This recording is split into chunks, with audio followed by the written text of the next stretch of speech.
Built on sudden violence and a terrifying reputation, John Wesley Harden became one of the deadliest gunmen the Wild West ever produced. Born in Texas, he drifted into outlaw life as a teenager during the chaos after the Civil War.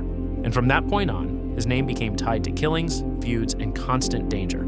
What made Harden especially feared was how little it took for him to turn violent. He did not just kill during robberies or when cornered by lawmen. He was known for shooting over arguments, grudges, and even small insults, which made him wildly unpredictable. By his own claim, he killed more than 40 men, though historians still debate the exact number. Even so, there is no doubt that he built his reputation through bloodshed and speed with a revolver.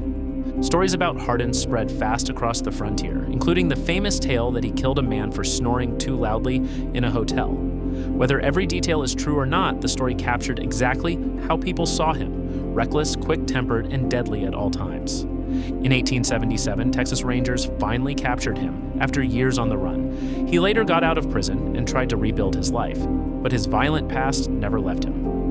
In 1895, Harden was shot in the back of the head in a saloon in El Paso, ending the life of one of the Wild West's most dangerous outlaws. Few outlaws became more legendary in the Wild West than Billy the Kid, a young gunman whose short life turned into one of the frontier's most famous stories. Born Henry McCarty, he made his name during the Lincoln County War in New Mexico, where violence and shifting loyalties turned him into one of the territory's most wanted men. What made Billy so dangerous was not just that he killed, but how calm he stayed under pressure. He was fast, slippery, and hard to corner. He became feared for his nerve, his skill with a revolver, and his ability to survive situations that should have ended him. His legend exploded after he escaped jail while awaiting execution, killing 2 deputies and vanishing back into the frontier.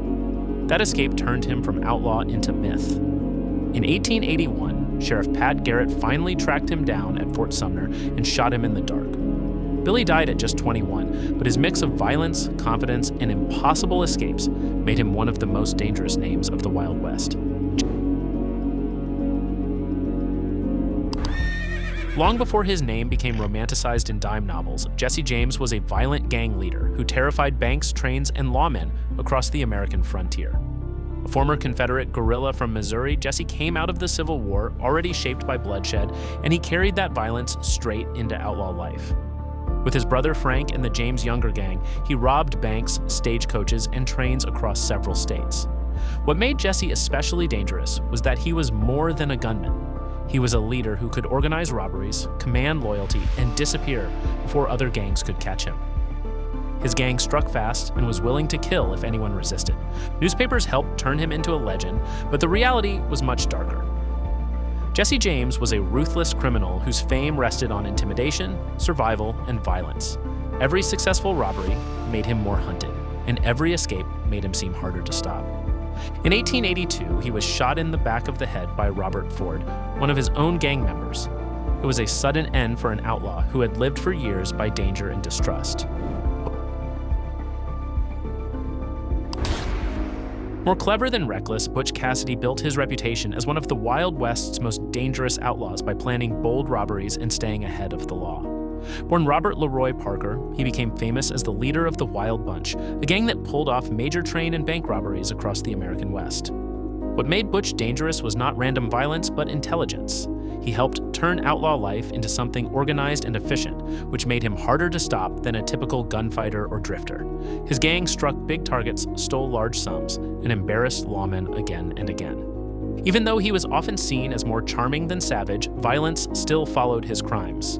Every robbery carried the risk of gunfire, and the longer he stayed free, the more his legend grew. He became one of the most hunted men in the country because he kept making large-scale outlaw crime look possible. As pressure closed in, Butch fled to South America with the Sundance Kid. In 1908, he was reportedly killed in a shootout with soldiers in Bolivia. However he died, his legacy remained the same: smart, bold, and dangerously hard to catch. Cold under pressure and deadly, when things turned violent, the Sundance Kid became one of the most feared gunmen ever to ride with the Wild Bunch. Born Harry Longabaugh, he earned his nickname after serving time in Sundance, Wyoming, and later built a reputation as the most dangerous partner of Butch Cassidy. While Butch was known as the planner, Sundance was feared as the tougher and more lethal half of the pair. He took part in train robberies, bank holdups, and long escapes that turned the Wild Bunch into a constant problem for lawmen and Pinkerton agents. What made him especially dangerous was how calm he stayed when things went bad. He had the image of a reliable killer, someone who would not panic when a robbery turned into a gunfight. That made him terrifying. In the Wild West, the man who stayed cold in chaos was often the one people feared most. Sundance's nerve and skill with a gun made him one of the gang's biggest threats. Eventually, pressure forced him and Butch Cassidy out of the United States and into South America. In 1908, he was reportedly killed in a shootout with local soldiers in Bolivia, ending the life of one of the West's most feared outlaw gunmen.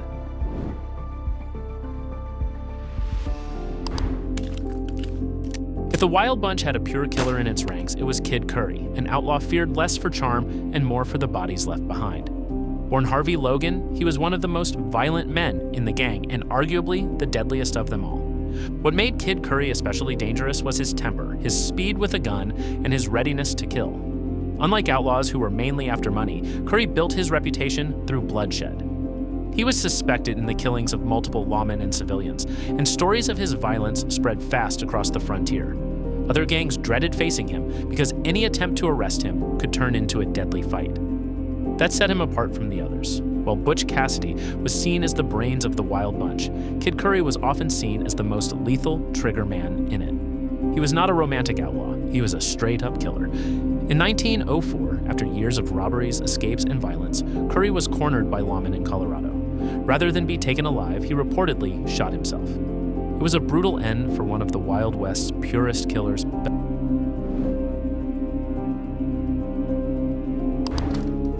In a frontier world dominated by violent men, Belle Starr carved out a notorious place for herself through theft, outlaw alliances, and a life spent close to danger. Born Myra Maybelle Shirley, she became the most famous female outlaw of the Wild West, not because she had the highest body count, but because she thrived in a criminal world that destroyed most people who entered it. After the Civil War, Belle moved into outlaw circles and became tied to horse theft, rustling, and men involved in robbery and smuggling. In the West, horse theft was treated as a serious crime, and her name kept surfacing around it. She rode armed, dressed boldly, and built an image that stood out across the frontier. What made Belle dangerous was her ability to survive and profit in a lawless world filled with violent men. She knew who to trust, how to move, and how to stay connected to crime for years. That made her formidable in a different way than a gunfighter. In 1889, Belle Starr was ambushed and shot to death while riding home in Indian Territory. Her killer was never definitively identified, and that mystery only added to the legend of the Wild West's most famous outlaw woman.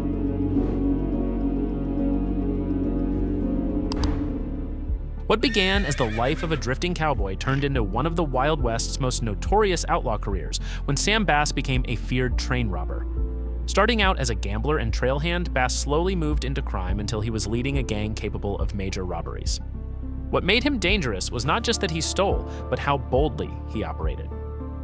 Bass became famous after helping pull off one of the biggest train robberies of the era. His gang moved fast, took major risks, and slipped away before authorities could fully react. In Texas, where violent men were common, Bass stood out because he kept escalating. Every successful robbery made him more famous and more hunted.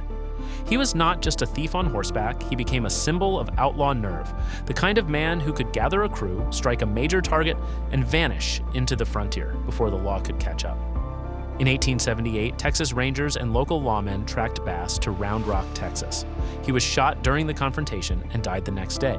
His outlaw run was short, but it was enough to make him one of the West's most dangerous criminals.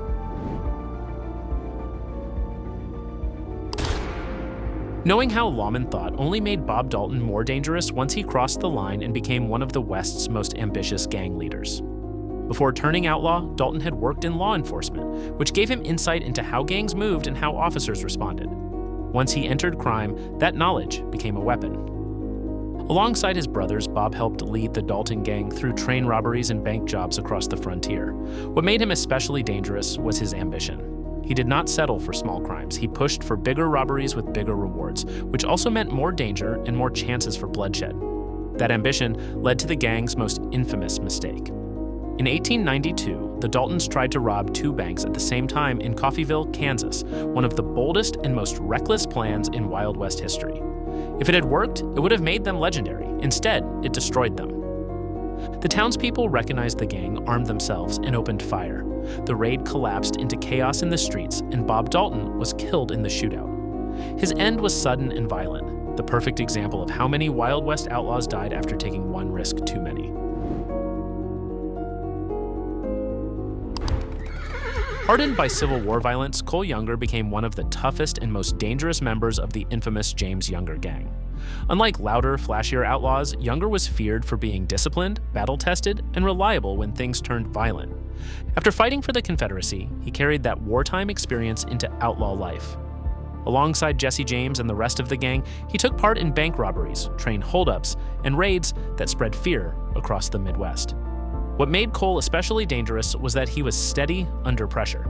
He was not just a drifter with a gun, he was part of a highly armed crew that knew how to strike fast and fight hard.